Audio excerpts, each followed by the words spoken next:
She found the receipt in his mistress's jeans. $1,400, a diamond necklace, charged to her own credit card. But that was not the worst part. The worst part was that the mistress was sleeping in her bed, in her house, wearing her robe, drinking coffee from her favorite mug every single morning, while Claire folded her laundry in the basement like a servant in her own home. Her husband, Derek, moved his pregnant girlfriend into their house and told Claire to deal with it. 6 years of marriage, 6 years of fertility treatments she paid for alone, 6 years of silence. And his response was to hand another woman the master bedroom and tell his wife to make herself useful. He called her barren. He called her a dry well. He stood at a party in front of 50 guests and said God finally gave him what he deserved. He had no idea what was coming. Because while Derek was busy humiliating his wife, Claire's 2 sisters were already inside the house, recording every word, tracing every forged signature, and uncovering a secret about his precious mistress that would shatter everything he thought he knew. What they discovered did not just end his marriage. It ended his entire world. But the road to that moment nearly destroyed Claire first. 3 times she was brought to her knees.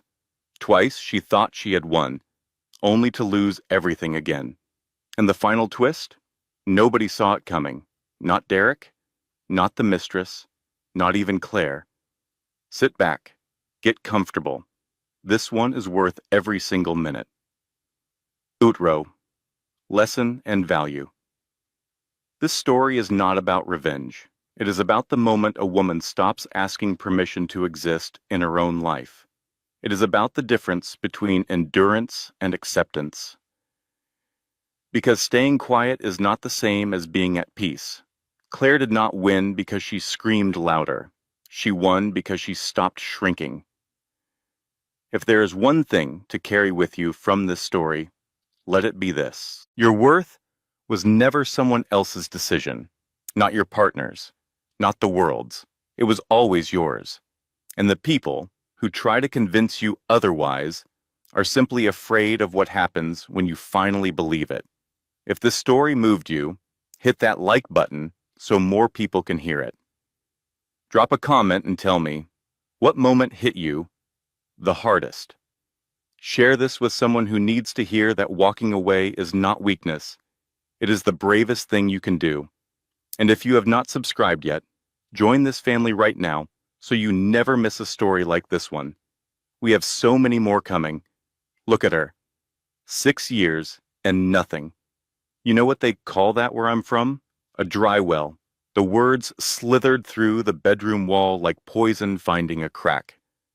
Claire Whitfield stood in the hallway of her own home, barefoot on the hardwood floors she had picked out herself 4 years ago, holding a basket of clean laundry against her chest like a shield. Her fingers pressed into the warm cotton so hard her knuckles turned white. From behind the master bedroom door, a woman laughed. It was not a polite laugh. It was the kind of laugh that lands on another woman's wound and presses down. So what am I? The woman asked. The upgrade? Derek's voice came back smooth, amused. The voice of a man who believed he was untouchable. Baby, you are the whole renovation. Claire did not move. She did not cry.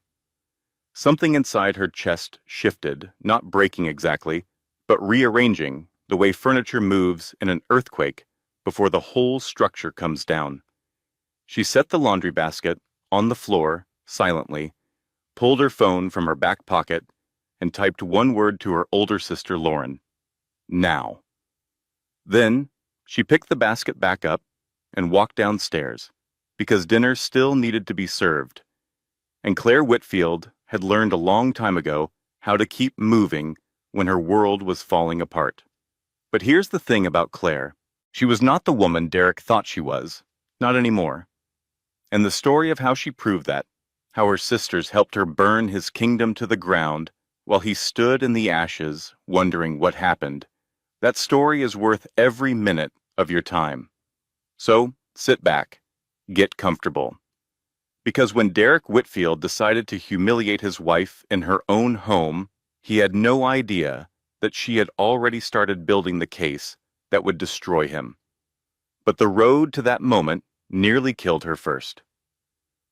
Let us go back 6 months. It was the 4th of July, and the Whitfields were hosting. Their colonial home on Magnolia Lane sat on a half-acre lot in a suburb outside Charlotte, North Carolina, the kind of neighborhood where everyone had a riding mower and an opinion about your landscaping. Derek stood at the grill in a navy polo, flipping steaks with the confidence of a man who believed he owned every room he walked into. He shook hands with neighbors, clapped men on the back, pulled Claire against his side for a photo with the Hendersons from across the street. From the outside, they were the couple. Derek was a commercial real estate developer with broad shoulders and a sharper smile.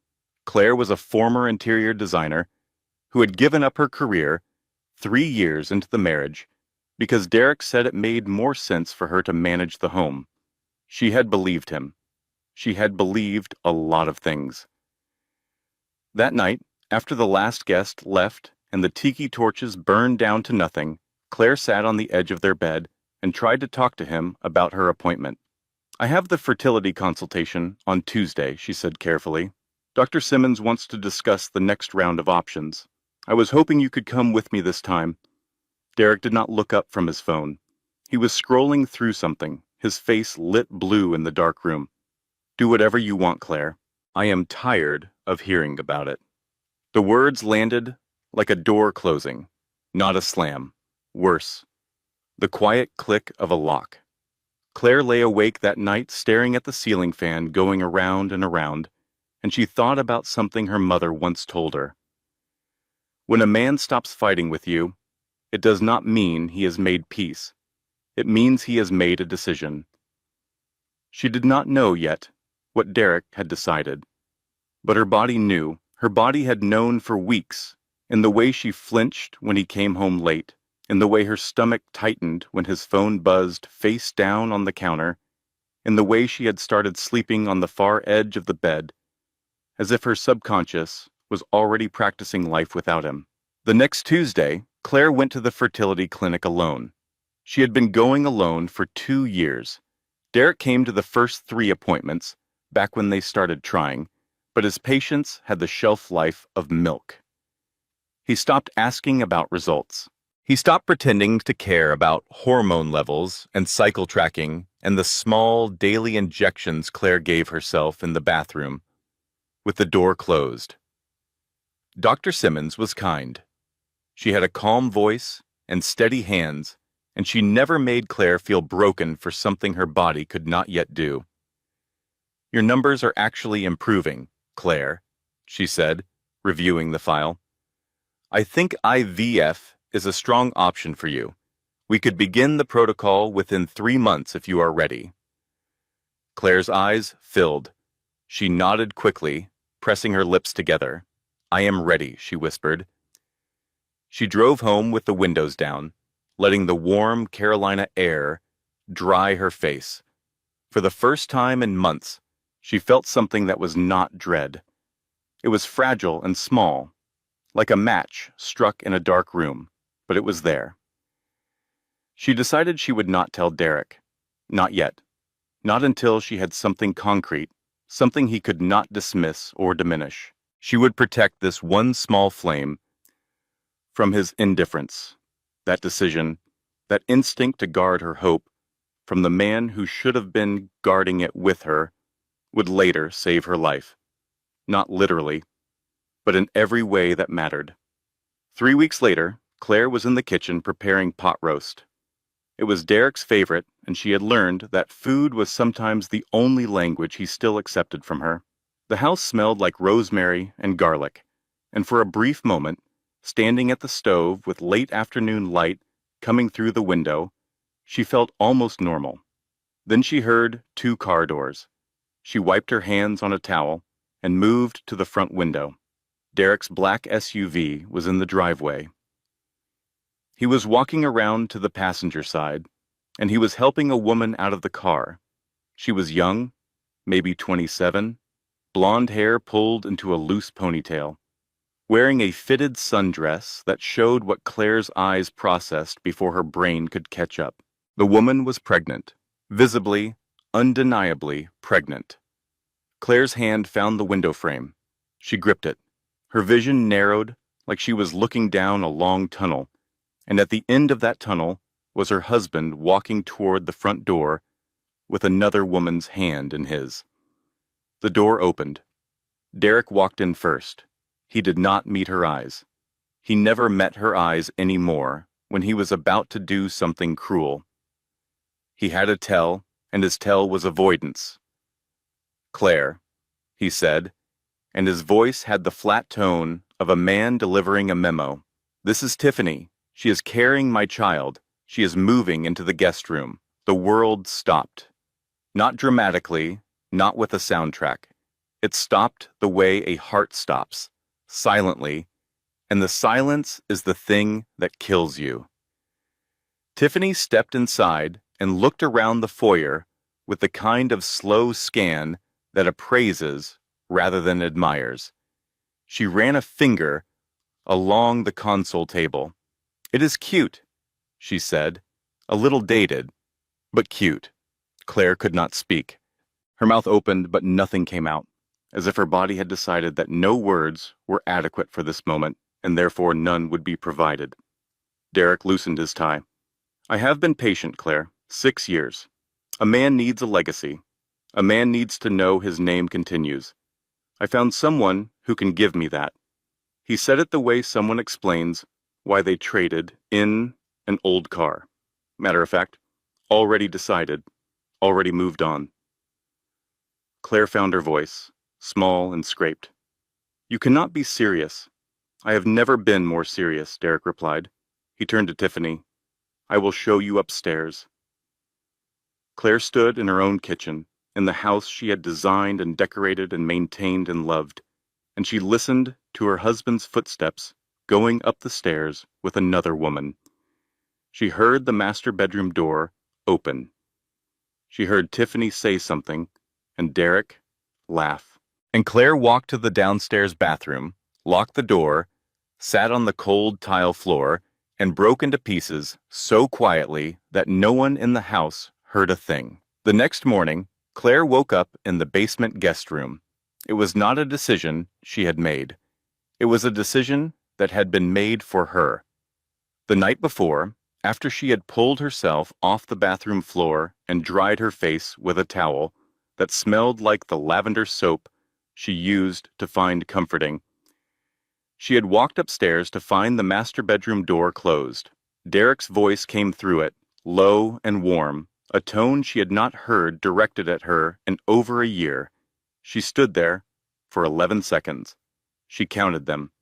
Then she went to the linen closet, took sheets, carried them to the basement, and made the guest bed with hospital corners because even in devastation, Claire Whitfield was the kind of woman who made a proper bed.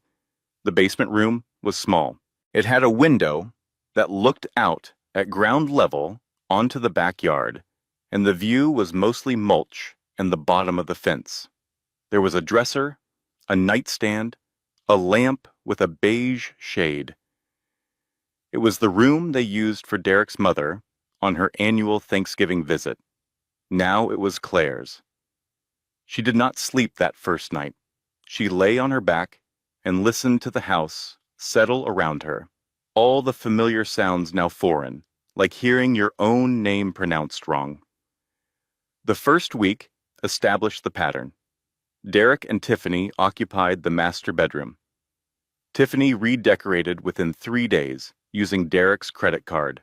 New curtains, new throw pillows, a diffuser that pumped eucalyptus oil into the air that used to smell like Claire's perfume.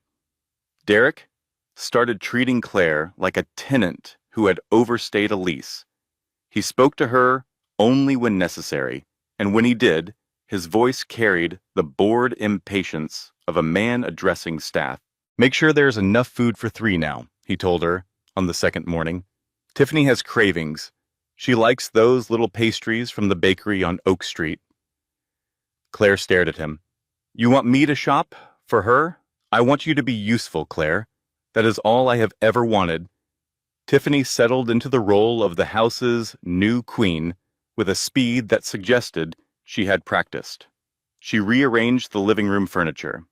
She claimed the good parking spot in the garage. She used Claire's favorite mug, the blue one with the chipped handle that Claire had bought on their honeymoon in Savannah. It was the mug that almost broke Claire. Not the bedroom, not the humiliation, the mug, because it was such a small, stupid thing, and Tiffany used it every morning with the casual entitlement of someone who believed she had already won. On the fourth day, Tiffany found Claire in the kitchen and set a basket of laundry on the counter. Can you make sure these are done by tonight? She asked, smiling the way a cat smiles at a bird that cannot fly. I am sensitive to certain detergents, so use the fragrance-free kind. Claire looked at the basket. She looked at Tiffany. She felt something inside her chest crack. Not break entirely, but crack, the way a dam cracks before the flood. But the flood did not come. Not yet. Derek hosted a small dinner party that Friday. 3 couples from the neighborhood.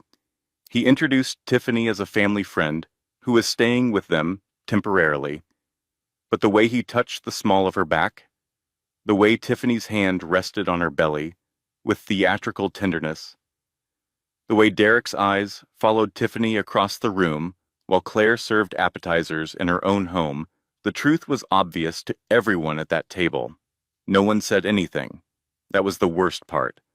Not the cruelty. The silence of witnesses. One woman, Beth Henderson, from across the street, cornered Claire in the kitchen while she was plating dessert.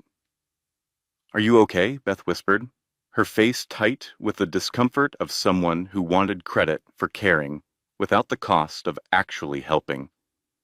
Claire smiled. It was the kind of smile that takes more effort than screaming. I am fine, she said.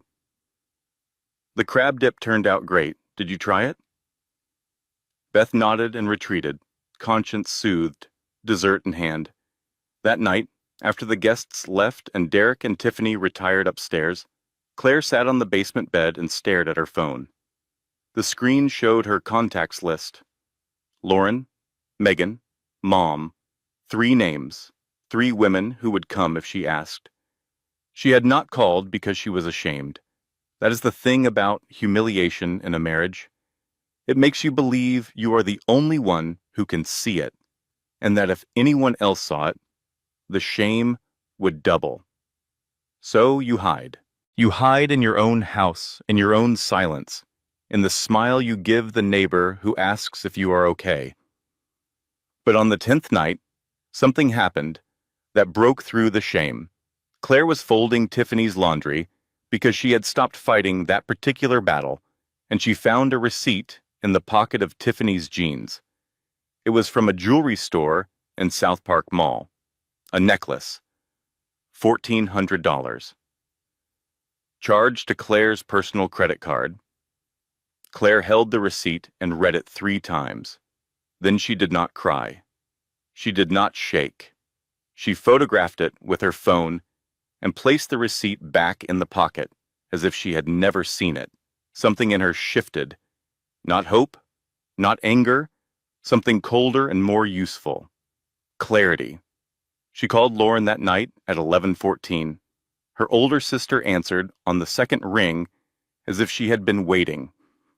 Claire, what is wrong? Lauren did not ask it like a question. She asked it like a woman who already knew the answer and was simply waiting for confirmation. Claire told her everything. The arrival, the bedroom, the basement, the laundry, the receipt. She spoke for 9 minutes without stopping, her voice flat and controlled. Like someone giving a police report. Lauren listened without interrupting. Then she said 4 sentences. How long has this been going on? 2 weeks. And you are just now calling me? I kept thinking he would stop. Lauren's voice shifted into something Claire recognized. The professional register, the attorney voice, calm as a surgeon's hands. He will not stop, Claire. People like Derek do not stop. They escalate. I am calling Megan. We are coming this weekend. Do not tell Derek. Do not confront him. Do not change anything. Just wait for us. Claire exhaled like she had been holding her breath for 10 days. Okay, Lauren paused. One more thing. Is the house in his name or yours, Claire thought. Both, I think. He handled the paperwork. Interesting, Lauren said. We will look into that. When Claire called Megan next, her younger sister's reaction was different. Megan was 29, ran a wellness brand, and had the kind of energy that could power a small city. Where Lauren was a scalpel, Megan was a blowtorch. I'm going to need you to not bail me out of jail, Megan said after hearing the summary. Megan, fine, but I am bringing my good camera. And snacks. Surveillance requires snacks. Despite everything, Claire almost laughed. Almost. She went back to the basement that night and lay in the dark, listening to the sounds of the house above her. Derek's heavy footsteps, Tiffany's laugh, the television playing something she could not quite identify. But something was different now. The silence in the basement was not empty anymore. It was full of the phone calls she had made, full of the sisters who were coming, full of a plan that did not yet exist, but would. Claire placed her hand flat on the mattress and pressed down, feeling the solid resistance beneath her palm. She was still here, still in this house, still standing, even if she was standing in a basement, and that, for now, was enough. Lauren arrived on Saturday at 9 in the morning, driving a silver sedan that she parked precisely in the center of the driveway, as if claiming territory. She stepped out, wearing a charcoal blazer, over dark jeans, hair pulled back, sunglasses on despite the overcast sky. She carried a leather briefcase in one hand and a coffee in the other. She looked like a woman who had already planned the next 72 hours down to the minute. Megan pulled up 20 minutes later in a white SUV with a bumper sticker that read, "Good vibes only." She bounced out wearing leggings and a cropped sweatshirt, a canvas tote bag slung over one shoulder. The tote bag said Namaste on the outside. Inside it, as Claire would later discover, were 2 miniature cameras, a voice recorder, a portable hard drive, 3 protein bars, and a phone charger. Derek opened the front door with the kind of smile he used at networking events, wide enough to look welcoming, tight enough to signal warning. Well, he said, the cavalry, do not worry, ladies. Your sister is being well taken care of. Lauren removed her sunglasses and looked at him the way she looked at opposing counsel. I am sure she is. Megan smiled sweetly. Oh, we can see that, she said. Her eyes moved past Derek into the house, already cataloging. Tiffany appeared at the top of the stairs in a silk robe, one hand resting on her belly, with the practiced grace of a woman who had learned that pregnancy was her most effective accessory. Oh, are these your sisters? She said, descending slowly. How sweet. Family support is so important during transitions. Lauren's expression did not change. It certainly is. Claire stood in the kitchen doorway, watching her sisters enter her home, and for the first time in weeks, she felt the ground beneath her feet stabilize. Not because things were better, because reinforcements had arrived. That first evening, after Derek and Tiffany retired to the master bedroom, the 3 sisters sat in the basement room. Lauren opened her laptop on the bed. Megan sat cross-legged on the floor, unwrapping a protein bar. Claire sat in the corner chair, with her hands folded in her lap. Lauren spoke first. I pulled preliminary records on your way here. Derek has taken out 3 significant loans in the past 14 months. 2 of them bear your signature as co-signer. Claire shook her head. I never signed anything. He handles all the financial paperwork. He always has. Lauren nodded slowly. That is what I suspected. If those signatures are forged, we are looking at fraud. Federal-level fraud, depending on the amounts. Megan chewed her protein bar thoughtfully. How much are we talking?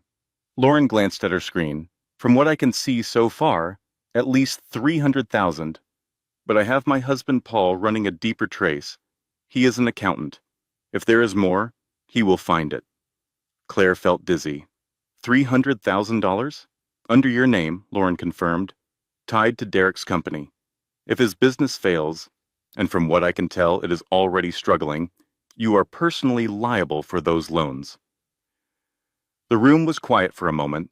Then Megan set down her protein bar and unzipped her tote bag. Okay, she said.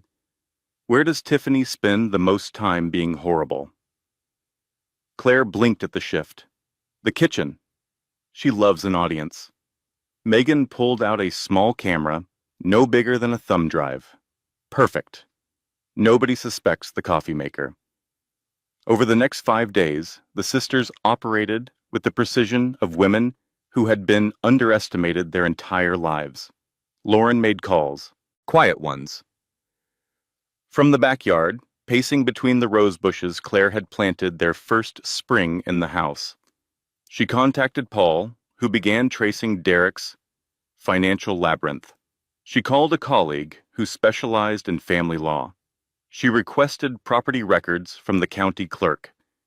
Megan handled surveillance. She placed one camera behind the coffee maker, angled to capture the kitchen island where Tiffany held court every morning. She placed another in the living room, tucked behind a frame photo of Derek and Claire on their wedding day, which Tiffany had turned face down but not removed. Claire's role was the hardest. She had to keep being Claire, keep folding laundry, keep making meals, keep absorbing the daily humiliations without showing that anything had changed. Her sisters were building a case, and the case required evidence, and evidence required Derek and Tiffany to feel safe enough to keep talking. They talked plenty. Tuesday morning, Tiffany sat at the kitchen island eating yogurt while Claire cleaned the stove. She is basically the maid with a ring, Tiffany said into her phone, loud enough for Claire to hear. I mean, imagine sleeping in the basement of your own house. The camera behind the coffee maker captured every word. Wednesday evening, Derek and Tiffany argued about nursery colors in the master bedroom, and Derek's voice carried down the stairs. A barren woman should be grateful I even keep her around. At least she cooks. Megan, listening from the hallway, with her recorder running, clenched her jaw so hard, Claire heard it click. She looked at Claire. Claire shook her head. Not yet, she whispered. Thursday brought the discovery that changed everything. Lauren had been reviewing the property records, and she called Claire into the basement with a look on her face that Claire had only seen once before, when Lauren won her first major case at 28. The house, Lauren said. Lauren, it is in your name. Claire frowned. What do you mean? Derek bought this house? Lauren turned her laptop to face Claire. He did, but for tax purposes, he put the title under your maiden name. Claire Davidson. This property is legally yours. I do not think Derek remembers this, or if he does, he assumes it does not matter. Claire stared at the screen. I own this house? You own this house. Megan pumped her fist from the floor. I knew the coffee maker camera was lucky. Friday afternoon, Megan nearly compromised the entire operation. She was adjusting the living room camera when Tiffany walked in unexpectedly. The camera's tiny indicator light blinked once. Megan, with reflexes born from years of last-second Instagram content saves, whipped out her phone and aimed it at Tiffany. Sorry, she said brightly. The lighting in here is amazing. Your skin looks incredible. What moisturizer do you use? Tiffany, disarmed by flattery, spent the next 15 minutes describing her skincare routine. Megan nodded enthusiastically, agreed that hyaluronic acid was life-changing, and quietly angled the camera to a better position while Tiffany demonstrated her jawline massage technique. That evening, in the basement, Lauren looked at Megan with something between exasperation and admiration. You asked about her moisturizer. It worked, did it not? Lauren shook her head. Moving on. Paul found something out. There is a hidden account. Offshore, Cayman Islands. Derek has been funneling money from his company into it for at least 2 years. Claire pressed her hands against her temples. How did I not know any of this? Lauren's voice softened. Because he made sure you did not. That is not your failure, Claire. That is his strategy. That night, Claire lay in the basement and stared at the ceiling she had stared at for weeks. But it looked different now. Not because anything in the room had changed, but because she had. She was no longer a woman waiting for her husband to remember she existed. She was a woman with sisters, with evidence, with a house in her name, and a husband who did not know the ground was already shifting beneath his feet. From upstairs, she heard Tiffany laugh at something on television. Derek's heavy footsteps crossed the master bedroom. Claire closed her eyes. Not to sleep, to plan. Derek announced the gender reveal party on a Monday morning with the enthusiasm of a man unveiling a monument to himself. He stood in the kitchen, phone in hand, reading off a guest list that included his business partners, their country club circle, half the neighborhood, and 2 colleagues from his firm who Claire had never liked. Everyone who matters, he said. Tiffany clapped her hands. It is going to be perfect, she said. I was thinking blue and pink theme, with the big balloon pop reveal. Claire stood at the sink, rinsing dishes, her back to them. She said nothing. Derek glanced at her. You can handle the food, he said. Keep it simple. Finger sandwiches, that kind of thing. You are good at that. The party was the kind of thing that makes you feel like Megan said. Stirring her coffee in the basement that evening, you are trapped in someone else's fever dream. But Lauren saw something different. She saw opportunity. This is our moment, Lauren said, closing her laptop. He wants a public stage. Fine. We will give him one, but the script will be ours. Saturday arrived warm and bright, the kind of southern afternoon that feels like it was designed for gatherings. The house was decorated in pastels. Pink and blue balloons clustered in the corners. Ribbons hung from the porch railing. A banner across the living room read, Welcome, baby. Guests arrived in waves. Women in sundresses. Men in khakis and button-downs. Gift bags piled on the table by the door. The air smelled like vanilla candles and expensive perfume, and the particular tension that exists when everyone in a room knows something is wrong, but no one is willing to say it. Tiffany sat on the center couch in a white sundress that clung to her belly, receiving guests like royalty. People kissed her cheek. Women touched her stomach. Derek hovered close, his hand on her shoulder, his smile on full display.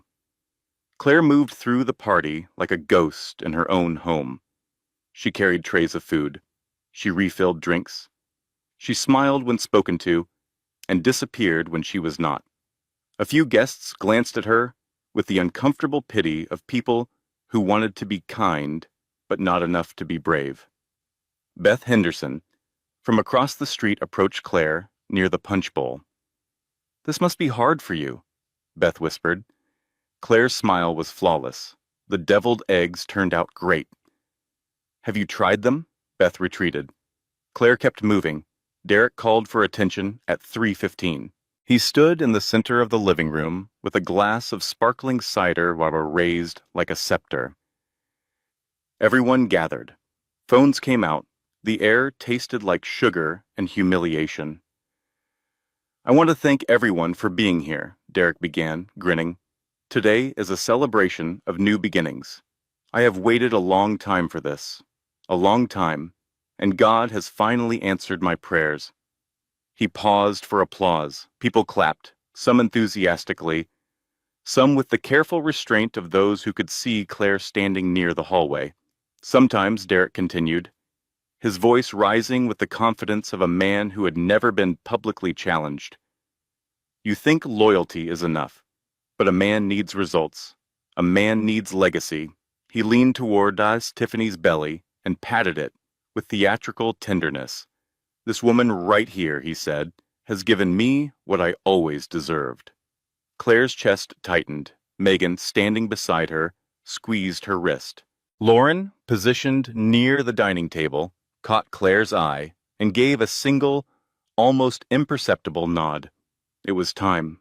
Lauren stepped forward, one step, then another, until she stood close enough to Derek that he could not ignore her presence at the edge of his spotlight. "Marcus," she said. Her voice was not loud. It did not need to be. It was the kind of voice that makes a room go quiet, because the room recognizes authority when it hears it. Derek's smile stiffened.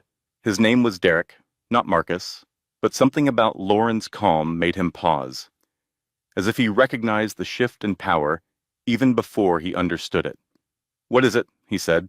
His tone already defensive, Lauren raised a slim folder. "Since you enjoy speeches," she said, "let us add some truth to this one." Derek scoffed. "Are you serious right now? Today is not about this." Lauren addressed the room with a polite smile. "Good afternoon, everyone. My name is Lauren Kessler. I am Claire's older sister, and I am also an attorney. I was not planning to speak today, but Derek has turned a private matter into a public performance. So we will respond in the language he seems to understand best. Documents." A ripple moved through the crowd. Someone set their drink down. A man in a gray blazer, Derek's business partner, Greg Holloway, shifted his weight uncomfortably. Tiffany sat up straighter on the couch. "Excuse me," she said sharply. "This is my party." Lauren did not look at her. She opened the folder. "Derek Whitfield," she began, her voice carrying with courtroom precision, "you are being presented today with evidence of fraud, forgery, and financial misrepresentation. These documents include proof that you forged your wife's signature on loan agreements, totaling over $300,000, and used her identity as collateral for your failing business." Greg Holloway went pale. He stepped forward. "Derek," he said, voice tight, "what is she talking about? You told me Claire co-signed those loans willingly." Derek's jaw flexed. "This is nonsense," he snapped. "This is a family dispute, and it has nothing to do with business." Lauren flipped to another page and held it out toward the guests. "This is one of the agreements," she said. "Claire's signature appears here. She did not sign it. We have handwriting analysis confirming the forgery and bank correspondence documenting irregularities in every transaction." Megan, who had been standing quietly near the dining table, stepped forward holding a small Bluetooth speaker. She set it on the coffee table gently. "We are not here to fight," Megan said. "We are here to end this." She pressed play. Tiffany's voice filled the room, bright and cruel and unmistakable. "She is basically the maid with a ring. Imagine sleeping in the basement of your own house." Then Derek's voice, low and smug. "A barren woman should be grateful I even keep her around. At least she cooks." A woman near the window covered her mouth. Someone whispered, "Oh my God." Greg Holloway took a full step backward, away from Derek, as if proximity might be contagious. Tiffany lunged for the speaker. Megan picked it up and stepped back, shielded by two men in plain clothes who had been blending into the crowd throughout the party. Private security, arranged by Lauren the week before. Derek's face had gone the color of ash. He looked around the room, searching for an ally, a defender, anyone who might take his side. He found only averted eyes and uncomfortable silence. Lauren spoke once more. "One final item," she said. "This property, the house you are standing in, is titled under Claire's maiden name. Claire Davidson. This home belongs to your wife. It has belonged to her since purchase. You do not own it, Derek. You never did. The silence that followed was the kind that makes your skin prickle. Derek laughed once, short and ugly. You think this changes anything? Claire stepped forward. For the first time that afternoon, she moved from the edge of the room to the center. She did not shout. She did not tremble. She looked at Derek and said, "It changes everything." Claire slept well that night for the first time in weeks. She lay in the basement room and listened to the silence above her. A different silence than before. The silence of a man who had been publicly stripped of the story he told about himself. She closed her eyes and let herself believe that the worst was over. It was not over. 3 days later, on a Tuesday morning that started with birdsong and coffee and a feeling Claire almost recognized as hope, a knock came at the front door. She opened it to find a man in a gray suit holding an envelope. "Claire Whitfield? Yes, you have been served." He handed her the envelope and walked back to his car without another word. Claire stood in the doorway and opened it with steady hands that began to shake as she read. Derek had filed for divorce. That alone was expected. Lauren had predicted it. But stapled behind the divorce petition was something else, a temporary restraining order against Claire, alleging that she had engaged in harassment, emotional abuse, and invasion of privacy. Derek's attorney claimed that Lauren and Megan had illegally entered the home, planted surveillance devices, and recorded private conversations without consent. The filing requested that Derek be granted exclusive temporary use of the marital residence pending investigation. There was a court date, 3 days away. And stapled to the back of the packet was a judge's emergency order granting Derek temporary possession of the house effective within 48 hours. Claire read it twice, then a third time, because the words kept rearranging themselves in her mind, refusing to make sense. She was being removed from her own home. The home Lauren had just proven was in her name, the home where she had been humiliated and degraded and reduced to a servant. And now a court was telling her to leave. She called Lauren. Lauren listened to Claire read the documents, and for the first time in Claire's memory, Lauren was quiet for a long time before she spoke. "He hired Richard Cranston," Lauren said finally. Claire frowned. "Who is Richard Cranston?" "The most aggressive divorce attorney in North Carolina. He is expensive, he is ruthless, and he is very good at making victims look like aggressors. This is a scorched earth strategy. Derek is going on offense because we put him on defense at the party." "What do we do?" Lauren's voice steadied. "We fight. But Claire, I need to be honest with you. This order is temporary, but it is real. Until we get it overturned, you have to leave the house. The 48 hours pass like a funeral procession." Claire packed a suitcase, one suitcase.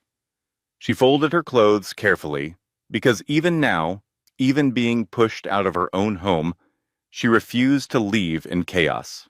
She took her toiletries, her laptop, the blue mug with the chipped handle, and a photo album from the shelf in the living room. Derek watched from the kitchen doorway with his arms crossed, his expression carefully neutral, the face of a man who had learned overnight how to perform reasonableness.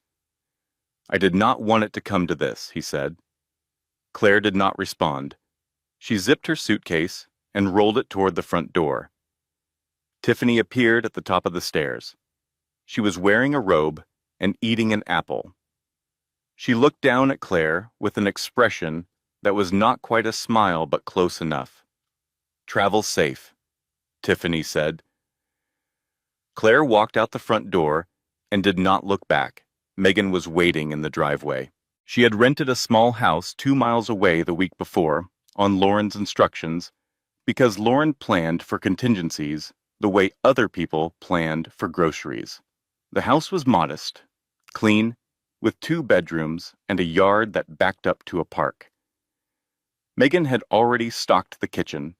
Inside, Claire sat on the couch and held her mug with both hands. She did not drink from it. She just held it. Megan sat beside her and let the silence exist for a while before speaking. On the bright side, she said gently, you do not have to fold Tiffany's underwear anymore. Claire looked at her sister, and despite everything, despite the court order and the suitcase, and the 48 hours and the feeling that she had been evicted from her own life, the corner of her mouth twitched. Almost a smile.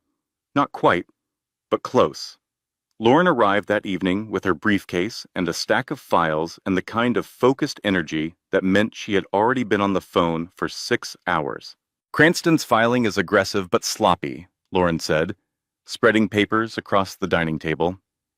He is relying on speed and intimidation. The recording issue is his strongest argument because North Carolina is a one-party consent state, which means our recordings are legal. But he is going to argue expectation of privacy in the home. We need to get ahead of that. How long to overturn the order? Claire asked. Lauren hesitated. 3 weeks, maybe 4. If the judge reviews the forgery evidence and the property title, we have a strong case. But courts move slowly, and Cranston will delay at every opportunity. 3 weeks, Claire repeated. He gets to live in my house for 3 weeks. Lauren met her eyes. Yes, but when those 3 weeks are over, he will never set foot in it again. I promise you that. Claire nodded. She wanted to believe it. She needed to believe it. But the universe was not finished testing her yet. The next morning, Claire's phone rang. It was the fertility clinic. She answered with the distracted voice of a woman managing a legal crisis. Claire, this is Dr. Simmons. I am calling about your most recent cycle. Claire's heart stopped. She had been so consumed by the chaos of the past weeks that she had almost forgotten. The IVF protocol. The injection she had given herself in bathroom stalls and parked cars, hiding the evidence from Derek, protecting the one secret that was entirely hers. The stress you have been under, Dr. Simmons said carefully, has had an impact. I am sorry, Claire. The embryo did not implant. This cycle was not successful. Claire sat down on the couch and pressed the phone hard against her ear as if she could push the words back in. We can try again, Dr. Simmons continued gently. But I want to be honest with you. Your window is narrowing, and the hormonal disruption from prolonged stress makes each attempt more difficult. We need your body and your environment to be stable. Claire thanked her. She hung up. She set the phone on the cushion beside her and stared at the wall. When Megan found her 20 minutes later, Claire had not moved. Her face was dry. Her eyes were open. She looked like a woman who had been hit so many times that her body had stopped registering the impact. What happened? Megan asked, alarmed.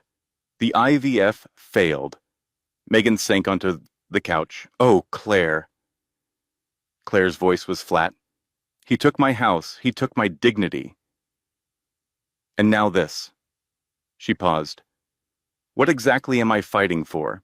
Megan did not answer immediately. She sat with the question because it deserved that. Then she said, You are fighting for the woman you are going to be when this is over. She is worth it, Claire, even if you cannot see her right now. Claire closed her eyes. She was not sure she believed that, but she did not argue. The second blow came 4 days later, and it came from the direction Claire least expected. Greg Holloway, Derek's business partner, had been cooperating with Lauren since the gender reveal party. He had been horrified to learn about the forged loans, and he had quietly provided financial records that corroborated Lauren's case. He was, Lauren said, their strongest witness. On Thursday afternoon, Lauren called Claire with a voice that was carefully controlled, which Claire had learned meant trouble. Greg flipped, Lauren said. What do you mean? He recanted his cooperation. He submitted a sworn statement to Cranston's office saying that you were aware of and consented to all the loan agreements.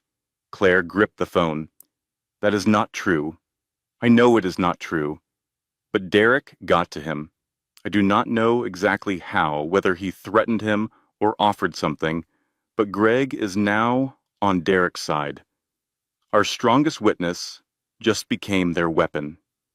Claire leaned against the kitchen counter. How bad is this? It is not fatal, Lauren said, but it hurts. Without Greg's testimony, we are relying entirely on the handwriting analysis and bank records.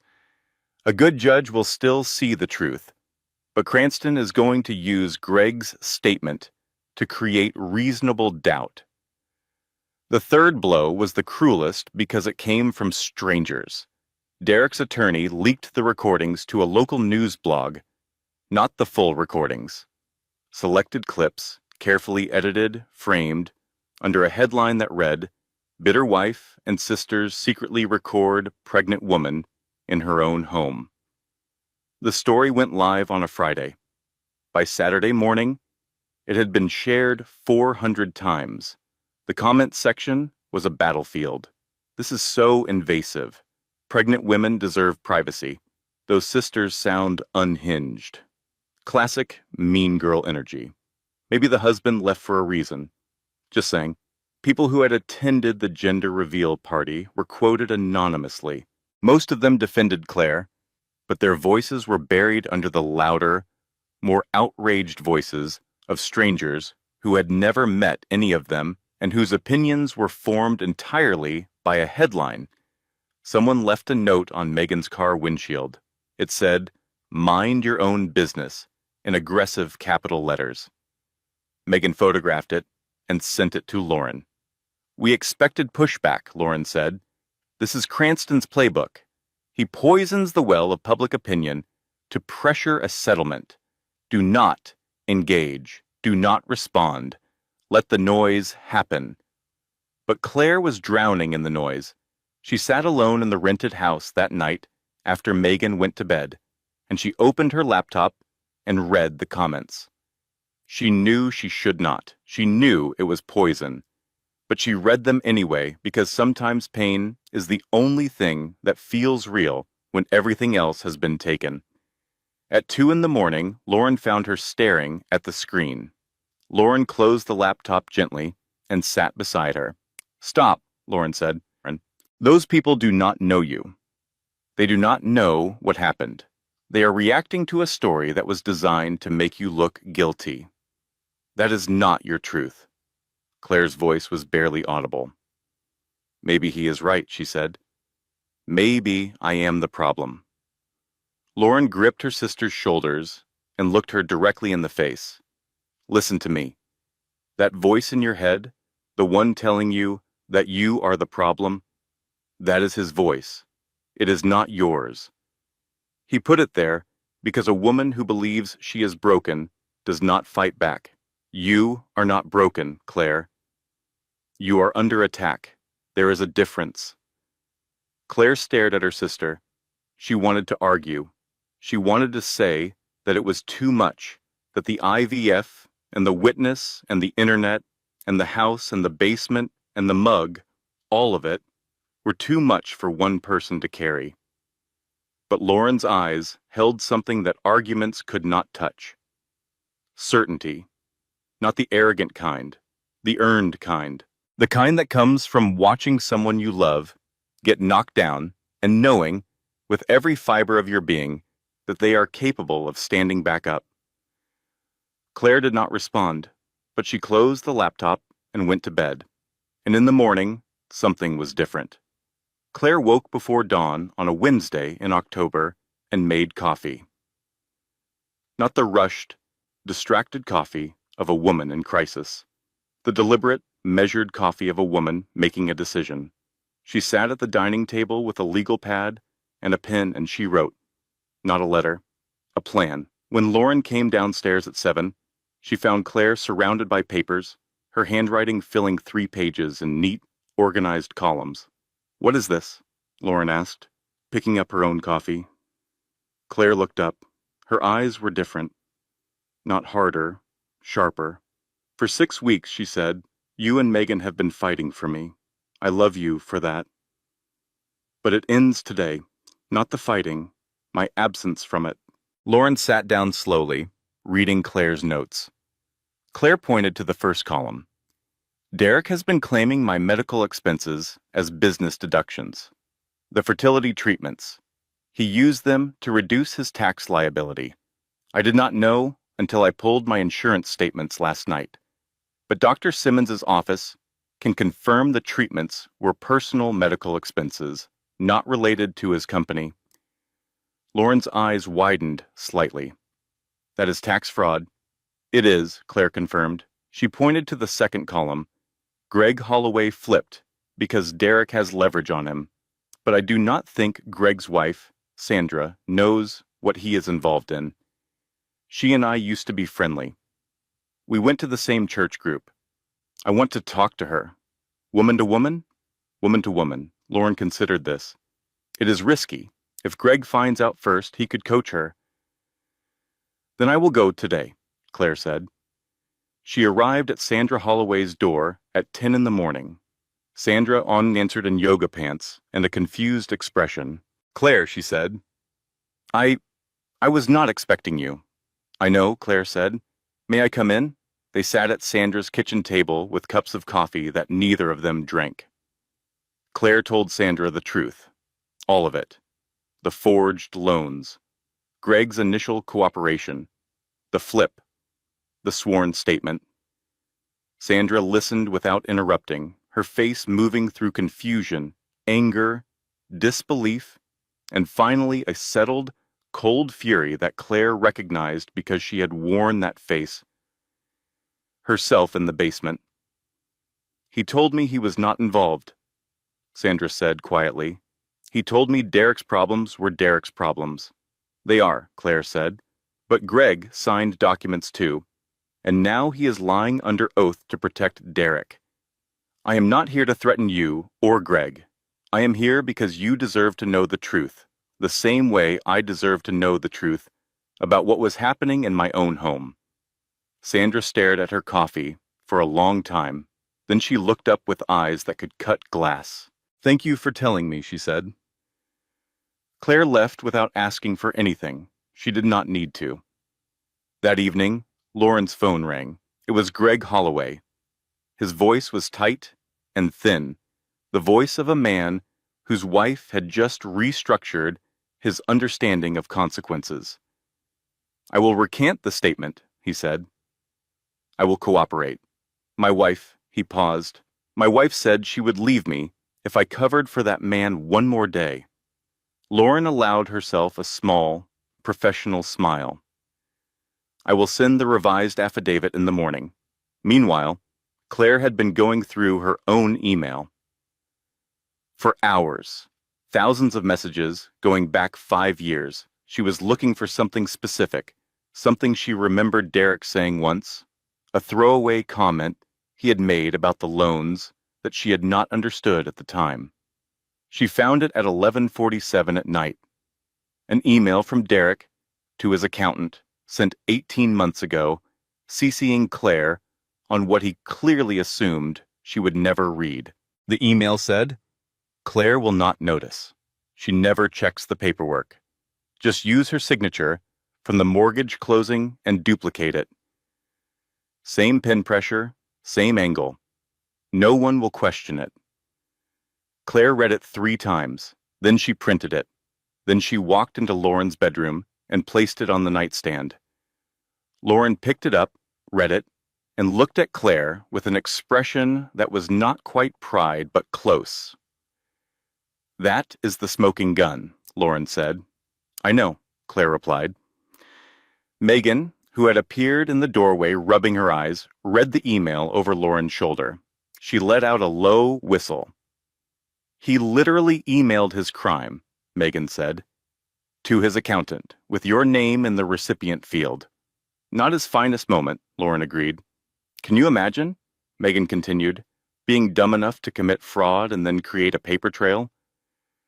It happens more often than you would think, Lauren said dryly. Claire stood in the doorway and felt something she had not felt in a very long time. Not victory, not yet, but the quiet, electric certainty that comes when you realize you have been holding the weapon the entire time and simply did not know it. "One more thing," Claire said. "Megan, I want to make a video." Megan raised an eyebrow. "Not dramatic, not angry, just me telling the truth. The blog story made me look like the villain. I want people to hear my voice." Megan nodded slowly. A thread of recognition passed between the sisters, the understanding that Claire was no longer the woman who had called them from a basement. She was not even the woman who had stood silently at the gender reveal. She was someone new, someone forged by everything she had survived, and she was ready to speak. They filmed it the next morning.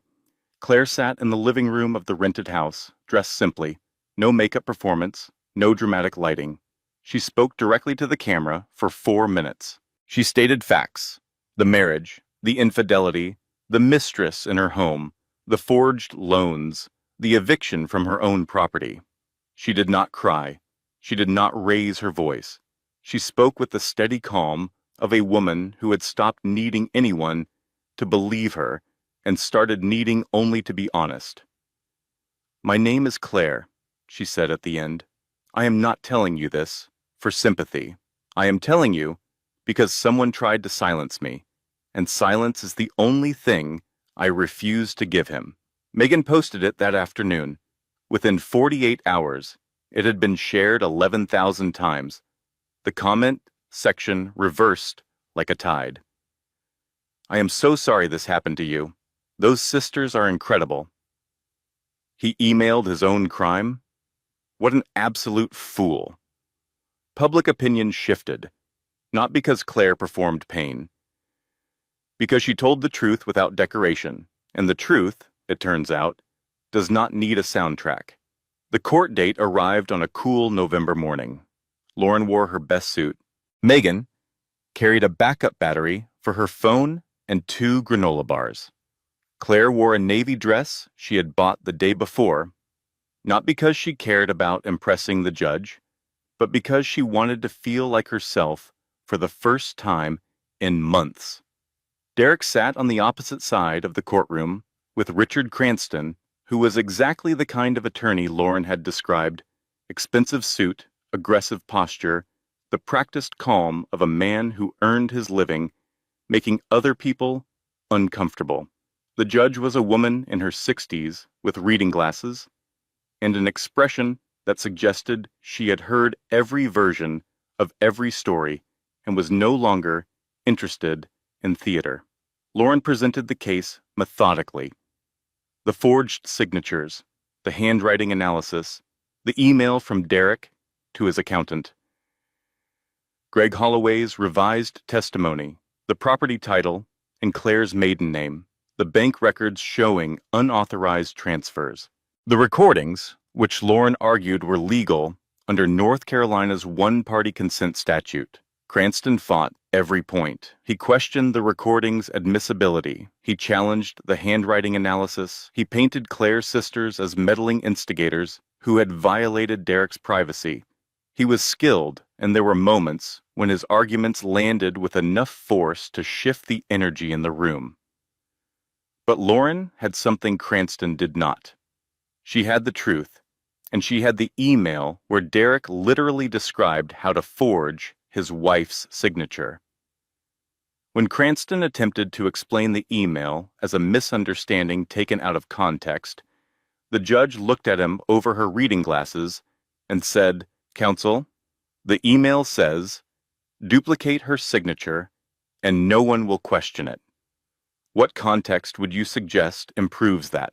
The courtroom was quiet. Then came Claire's testimony. Lauren had prepared her, but she had also told Claire something important the night before. "Do not perform," Lauren said. "Do not try to make them feel sorry for you. Just tell them what happened." Claire took the stand and spoke for 12 minutes.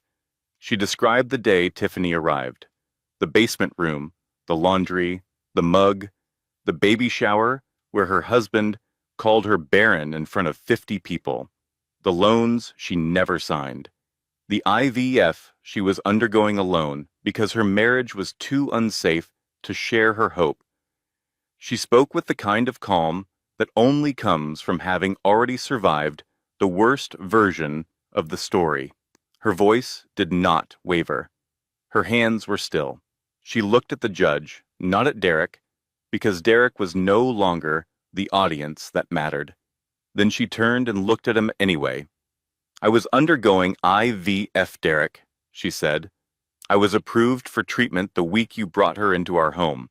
You destroyed our chance at a family because you could not wait, could not ask, could not see me as anything other than a failure." Derek's face shifted. Something cracked behind his eyes. Not remorse exactly, but the recognition of a loss he had not calculated. Claire continued, her voice steady and final. "You did not break me. You showed me what I was tolerating, and I am done tolerating." The courtroom was silent for 5 full seconds after she finished. The judge ruled decisively. The temporary restraining order against Claire was dissolved. Claire was granted exclusive possession of the house based on clear property title and evidence of Derek's fraud. Derek's assets were frozen pending full investigation. A permanent restraining order was issued against Derek. Full financial restitution was ordered. Cranston objected to everything. The judge noted his objections and ruled anyway. Outside the courthouse, the November air was sharp and clean. Megan hugged Claire so hard she lifted her off the ground slightly. Lauren stood beside them, briefcase in hand, allowing herself a rare, genuine smile. Derek exited through a different door, flanked by Cranston.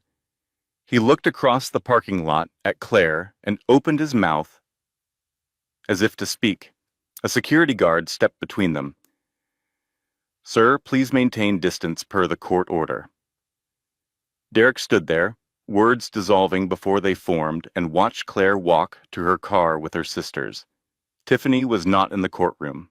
She had not come. Claire would learn later that Tiffany had left the house 3 days before the hearing, packed 2 suitcases, while Derek was at Cranston's office, and driven away without leaving a note. The drive home was quiet. Not the heavy quiet of grief, the light, clean quiet that follows a storm. Megan spoke first. "So, your house." "My house," Claire confirmed. Lauren glanced in the rearview mirror. "We should change the locks today." Claire nodded. "And the curtains. Tiffany's curtains have to go." They changed the locks that afternoon. A locksmith named Jerry, who had clearly dealt with these situations before, worked quickly and without unnecessary questions. Claire watched him drill out the old deadbolt and install a new one, and she held the new keys in her palm like they were something sacred. That evening, the 3 sisters sat on the back porch of Claire's home. Not the rented house. Her house. The one she had decorated and loved and been exiled from and now reclaimed. Lauren had a glass of wine. Megan had a sparkling water. Claire had a cup of tea that she actually drank for once. The backyard was dark and quiet. The neighbor's porch light cast a soft glow across the fence. Somewhere down the street, a dog barked once and then was silent. "I think it is really over this time," Claire said. But this time, unlike the last time she said those words, she did not say them with certainty. She said them with something more durable than certainty. She said them with patience, the willingness to wait and see, the understanding that recovery is not a single victory, but a series of mornings where you choose to keep going. Lauren clinked her glass against Claire's mug. "It is getting there," she said. "One document at a time." Megan raised her sparkling water to the coffee maker camera that started it all. Claire laughed. A real one. Full and warm and unexpected, like sunlight breaking through on a day the forecast said rain. 6 weeks after the court ruling, Lauren received a package at her office. It was from a private investigator she had hired early in the case. A quiet, methodical man named Davis, who specialized in background research and charged by the hour. Inside the package was a report. 43 pages thick, with a yellow sticky note on the front that read, "I think you should sit down for this one." Lauren read it at her desk. Then she read it again. Then she called Claire. "I need to come over tonight," Lauren said. "It is important." Claire heard the shift in Lauren's voice. Not alarm, something else. The particular stillness that precedes a revelation. Lauren arrived at 7. Megan was already there, having sensed through whatever sibling frequency connected them that something significant was happening. They sat at the dining table, the same table where Claire had written her plan, where she had found her voice, where she had decided to stop being a passenger in her own crisis. Lauren opened the report. "Tiffany Greer," she said, "is not who she claimed to be." Claire frowned. What do you mean?" Lauren laid out the findings. Tiffany and Derek did not meet randomly at a gym. They connected through a dating platform specifically designed for wealthy married men seeking discreet relationships. Tiffany had used the platform before, twice. In both previous cases, Lauren continued, the pattern was identical. She targeted men with significant assets, initiated relationships, became pregnant, and leveraged the pregnancy for financial settlement. The first man paid her $80,000 to go away. The second paid $120,000. Megan whistled low. "She is a professional. She is strategic," Lauren corrected, "and she played Derek perfectly because his ego made him blind."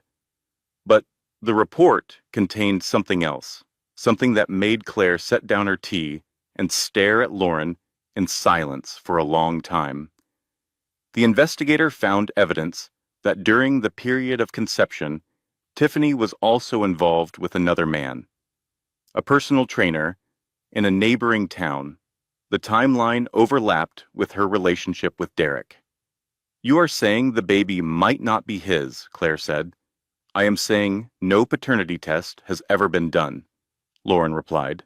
"Derek never requested one. His ego would not allow him to question it. The child is his because he decided it was, and no one challenged that assumption." Claire leaned back in her chair. She was quiet for a long time. Megan broke the silence, so she targeted him. "Got pregnant, maybe not even with his child, moved into his house, and he was so busy humiliating you that he never once stopped to question her." Claire nodded slowly. "They deserved each other," she said. "But the baby did not deserve any of it." "No," Lauren agreed. "The baby did not." "Do we use this?" Claire asked. Lauren considered. "We hold it. It is leverage if we need it during the financial proceedings. But I do not think we need to deploy it now. Derek's fraud case is moving forward independently. His assets are frozen. Cranston dropped him as a client last week because Derek could not pay the retainer." Megan's eyebrows rose. "Cranston dropped him?" "Lawyers have bills too," Lauren said. That evening, after Lauren left, Claire sat alone in the living room. The house was quiet, not the oppressive quiet of the basement, the gentle quiet of a space that belonged to her. She thought about Tiffany, not with anger, not with satisfaction, but with the distant, weary recognition of a woman who understood that cruelty rarely traveled alone. It brought company. It brought complications. It brought children who did not ask to be born into chess games. Then came an unexpected visitor. 3 days later, on a Saturday afternoon, Claire answered her door to find her mother standing on the porch. Janet Whitfield was 64 years old, silver-haired, and had the kind of face that looked gentle until you tried to argue with it. She wore a blue cardigan and carried a casserole dish because Janet Whitfield believed that all serious conversations should begin with food. Claire stared at her. "Mom." "I did not know you were coming." Janet stepped inside without waiting for an invitation. "I brought chicken casserole," she said. "And the truth, both are overdue." They sat at the kitchen table. Janet served the casserole. Claire waited. "Your father?" Janet began, and then stopped. She pressed her lips together, composing herself. "Your father did something similar to me. When you girls were young, there was a woman. He did not bring her into our home, but he brought her into our life. I found out, and I stayed." Claire set down her fork. "Mom, I stayed because I thought that was what strong women did. I thought endurance was love. I was wrong." Janet's eyes filled but did not spill. "I am here," she said, "because you did not stay. You did what I could not do, and I want you to know that I see you, Claire. I see how brave you are." Claire reached across the table and took her mother's hand. The casserole sat between them, warm and untouched, while 30 years of silence finally broke. After a long time, Janet straightened. "Now," she said, "Lauren tells me Derek's attorney is arguing that you were financially dependent and complicit, that you knew about the loans. That is what they are claiming," Claire confirmed. Janet lifted her chin. "Put me on the stand," she said. "I have been waiting 30 years to tell the truth about men like this in a courtroom." Claire looked at her mother, this woman she had thought she understood, and realized that some stories only reveal themselves when the people in them are finally ready to speak. "Some stories run in families," she said quietly. Janet nodded. "They do, but so does the courage to end them." The final hearing was not dramatic. It was thorough. Lauren presented evidence with the precision of a woman who had been preparing for this her entire career. Janet took the stand and testified with quiet, devastating authority about the patterns of financial control she recognized in Derek's behavior because she had lived them herself decades ago. Greg Holloway testified truthfully about the forged documents. Dr. Simmons submitted records confirming Claire's fertility treatments. Derek sat across the courtroom, looking diminished. Cranston was gone, replaced by a younger attorney who handled the case with the mechanical efficiency of someone managing a losing hand. Derek's face had the hollow quality of a man who had spent months expecting a door to reopen and finding only walls. The judge issued the final ruling in less than 20 minutes. Full dissolution of the marriage. The house permanently awarded to Claire. Derek ordered to repay all fraudulent loans from his remaining assets. Ongoing financial restitution. The restraining order made permanent. Derek did not speak after the ruling. He stood when his attorney stood. He walked out when his attorney walked out. He moved like a man who had been living in a story he told about himself and had just discovered the story was fiction.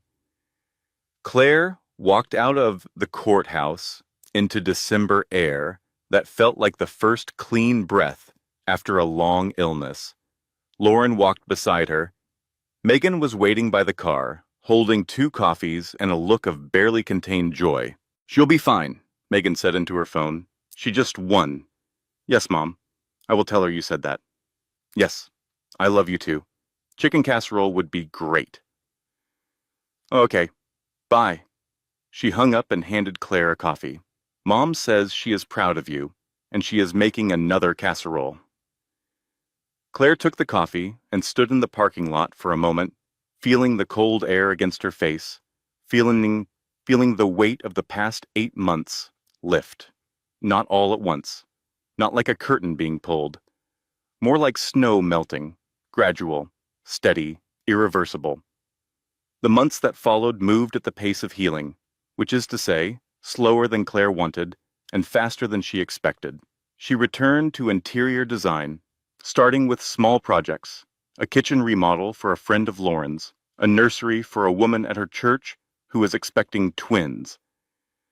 She discovered that her eye for space and color had not atrophied during the years she spent tending to Derek's ego. If anything, it had sharpened. She saw rooms differently now. She saw potential where she used to see problems. She resumed the IVF protocol in January. Dr. Simmons was cautiously optimistic.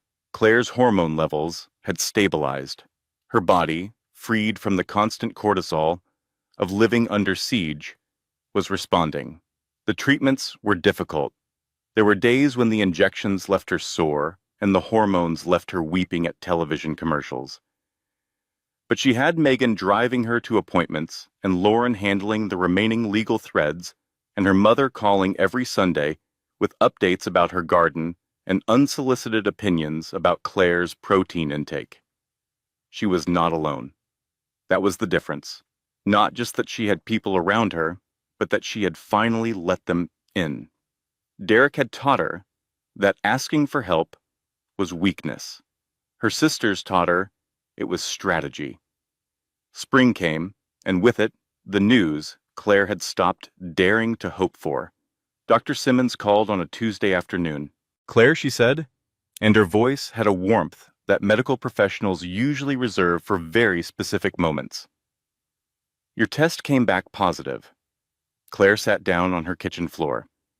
Not because she was weak, but because her legs decided, independently of her brain, that this moment required proximity to the earth. "Positive," she repeated. "You are pregnant, Claire. Early, very early, but the numbers are strong." Claire pressed the phone against her ear and cried. Not the silent, suppressed tears of the basement. These were loud and messy and free, the kind of crying that comes when your body finally releases something it has been holding for years. When Megan arrived 30 minutes later and found Claire still on the kitchen floor, mascara streaked, nose red, grinning like a woman who had just discovered a new country, Megan dropped to the floor beside her and held her. "Then we proceed," Megan whispered. "We proceed." The pregnancy was uneventful in the medical sense and extraordinary in every other way. Claire's body, which Derek had called broken, which he had mocked as a dry well, as barren, as a verdict of worthlessness, her body did what it had been trying to do all along. It grew a life.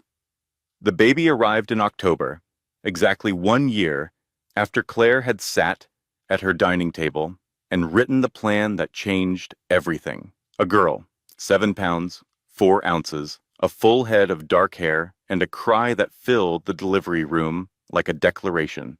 Lauren and Megan were in the waiting room. Janet was knitting in a chair by the window. When the nurse came out and said, "It is a girl," Megan burst into tears so suddenly that Lauren handed her a handkerchief without looking, as if she had been carrying it for exactly this moment. Claire held her daughter for the first time in the quiet of the recovery room, the baby's small weight warm against her chest, and she said a name she had chosen months ago, Lily, not because it meant anything in relation to Derek, or the past, or the pain, because it was beautiful, because it was new, because Claire wanted her daughter's name to belong only to the future. 2 years later, the garden behind Claire's home was full of sunlight, full of the soft sound of wind moving through the leaves of the dogwood tree she had planted the spring after Lily was born, full of a toddler running barefoot across the grass, curls bouncing, chasing a butterfly, with the joyful determination of a child who has never known anything but love.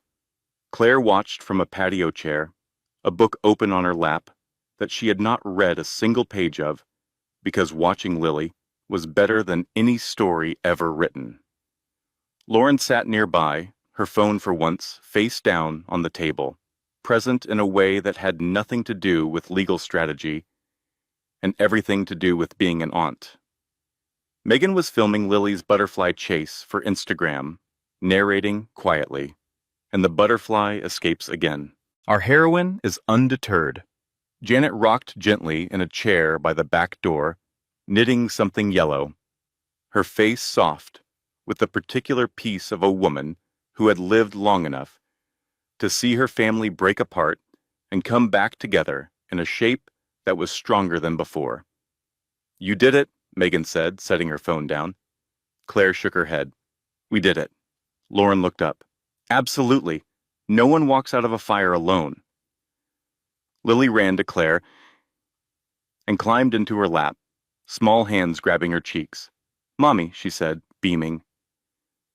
Claire kissed her daughter's forehead and held her close, breathing in the smell of grass and sunscreen and childhood. And she did not think about Derek. She did not think about the basement, or the mug, or the baby shower, or the courtroom. She thought about nothing at all, which was its own kind of miracle, because for years her mind had been a room full of noise, and now it was quiet. It was a Saturday in May when Claire ran into Derek at the grocery store. She was in the produce section, picking avocados for Lily, who had recently decided that avocados were the only acceptable food and all other options were personal insults. She did not notice him at first. He was standing near the bread aisle, thinner than she remembered, wearing a shirt that did not quite fit the way his old life used to fit him. His face had aged in the way that happens when regret becomes a permanent resident. When he saw her, he froze. She felt his eyes before she saw him, that prickling awareness that comes from years of learning to track a person's moods for survival. "Claire," he said. "Derek?" He looked at the avocados in her hand, then at her face, searching for the old softness, the old compliance, the old Claire who would have asked him how he was doing and meant it. "You look well," he said. "I am." He swallowed. His eyes flicked around the store like a man afraid of witnesses to his own smallness. "I heard you have a daughter." Claire nodded. "Yes." Derek's voice dropped. Something in it cracked, and what came through the crack sounded, for the first time, like it might be genuine. "I am sorry," he said. "I know that word does not cover it. I know nothing covers it. But I am sorry." Claire looked at him. She studied his face the way she used to study rooms, looking for the structure beneath the surface. The bones of the thing. And what she saw was not a monster. It was a man who had gambled on cruelty, because he believed the house would never call his bluff.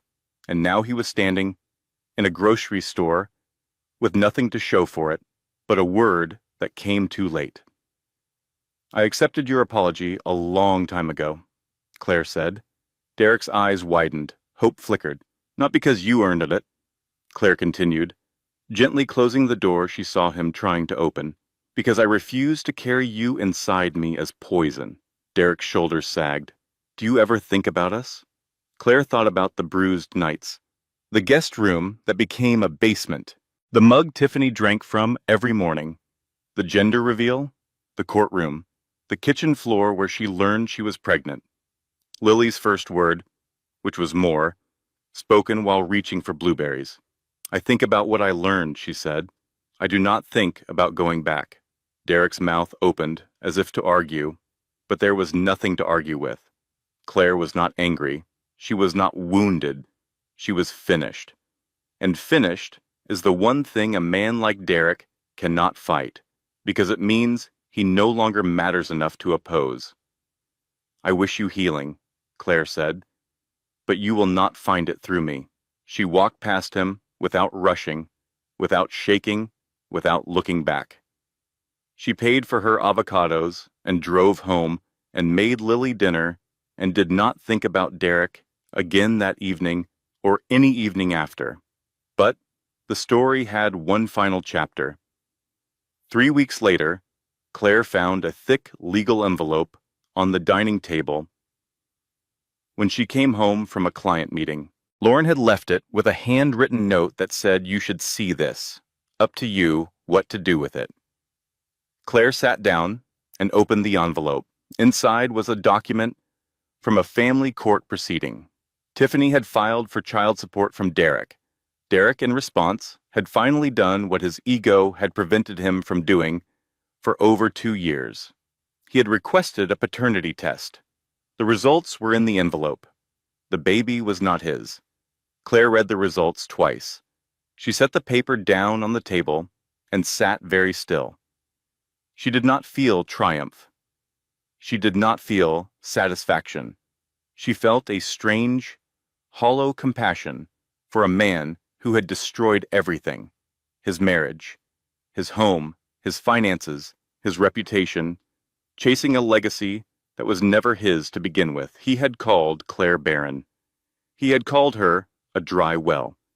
He had moved a woman into their home and paraded her pregnancy like a trophy, and the trophy was empty. Claire folded the paper and placed it back in the envelope. She put it in a drawer. She did not call anyone. She did not post anything. She did not need this information to feel complete. She already was. That evening, the backyard was golden with late light. Lily was chasing fireflies in the dusk, her small hands opening and closing around the nothing, delighted by the chase itself. Claire walked across the grass and picked her up. Lily wrapped her arms around Claire's neck. "Mommy, I am here, baby. I am right here." Claire stood in her backyard, in her home, holding her daughter, and she felt the full weight of her life settle into something that was not dramatic or cinematic or designed for an audience. It was better than that. It was real. Derek Whitfield wanted a legacy. He got a lesson. Claire Whitfield wanted a family. She built one, on her own terms, in her own time, surrounded by women who never let her fall. The most powerful revenge is not making someone pay. It is making sure their absence does not cost you anything.